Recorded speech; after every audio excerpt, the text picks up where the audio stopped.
Hi everyone, welcome back. This is Jim with JR Clocker on eBay, and today we have a 1050-020.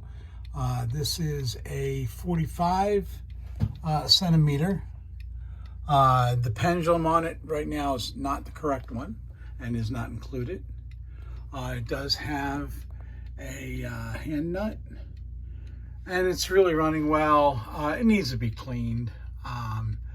But the bushings seem to be good, and it does strike and chime. Anyway, I will list this and put a link below to the ad on eBay. Thanks for stopping by, and we'll see you next time.